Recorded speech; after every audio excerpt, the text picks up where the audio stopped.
आज बड़ी संख्या में एकत्रित होकर आशा उषा कार्यकर्ता जिला कलेक्टर कार्यालय अपनी मांगों को लेकर पहुंची और अपनी मांगों को पूरा किए जाने की मांग को लेकर ज्ञापन सौंपा गया।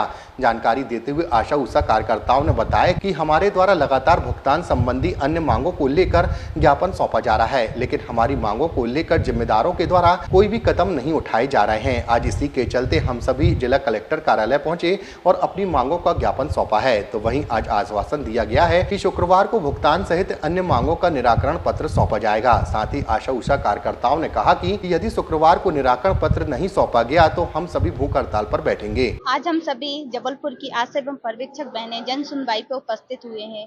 हड़ताल आंदोलन प्रदर्शन ज्ञापन के माध्यम से कड़ी दोपहरिया में हम लोगों ने कई बार ज्ञापन दिए, लेकिन उनका कोई भी जवाब हमको शांतिपूर्वक तरीके से नहीं मिलता। मजबूरन हमारी बहनों को बार बार यहाँ उपस्थित होना पड़ता है। आज हम लोग यहाँ डटे थे और हमें अभी एक वरिष्ठ अधिकारी ने आकर हम लोगों को पूरी बातें करी, वार्तालाप करी और उन्होंने बताया कि जिला समस्याओं का किस कारण निराकरण नहीं हो रहा है। उन्होंने उन सभी में विस्तार पूर्वक बात करी और आश्वासित किया है कि शुक्रवार को वो भुगतान संबंधी समस्याएं एवं समस्त जिलों में जितना भी ज्ञापन दिया गया है उनके निराकरण का पत्र वो हमारे यूनियन को देंगी। और अगर ऐसा वो नहीं करती हैं, उनके वार्तालाप पे हम अपने घर की ओर प्रस्थान करेंगे, सुचारू रूप से शासन के कार्य करेंगे।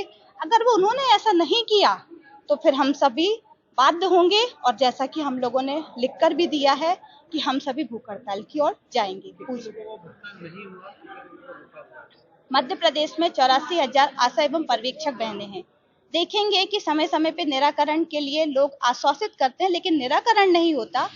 भुगतान का 1/3 हिस्सा गायब कर लिया जाता है, सिर्फ 1/3 हिस्सा दिया जाता है, इसलिए बार बार बहनें संगठित होती हैं।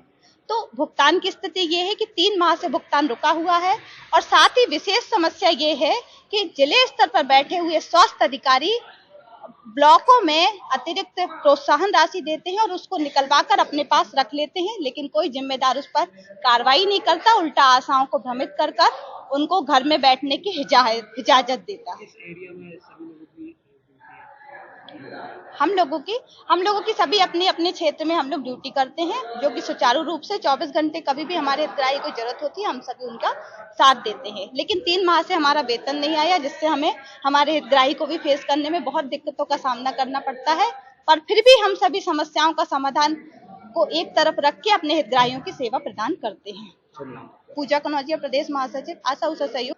जो कार्यकर्ता यहाँ पे आए थे, इनकी कुछ समस्या थी, भुगतान में डिले हुआ है। जब हमने सीएमएचओ साहब से जानकारी प्राप्त की तो उन्होंने बताया कि मार्च के महीने का जो यूनिक ट्रांजैक्शन रिसीट नंबर होता है वो आ चुका है। इसका मतलब जो महीने मार्च की पेमेंट थी वो इनके कार्यालय में या सीएमएचओ कार्यालय में आ गई है और अब तुरंत ही इनके सभी के अकाउंट में भी उसको भेज दिया जाएगा।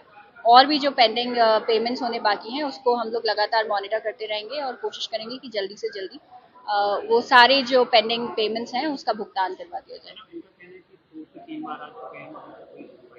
अलग अलग समय में अलग अलग अधिकारी उपस्थित होते हैं ज्ञापन लेने के लिए। उसके संबंध में भी हम कोशिश करेंगे कि वरिष्ठ लिपिक शाखा जो यहाँ पे ज्ञापनों को संधारित और आगे प्रेषित करती है उससे जानकारी लेकर के इनको अवगत करवाएंगे।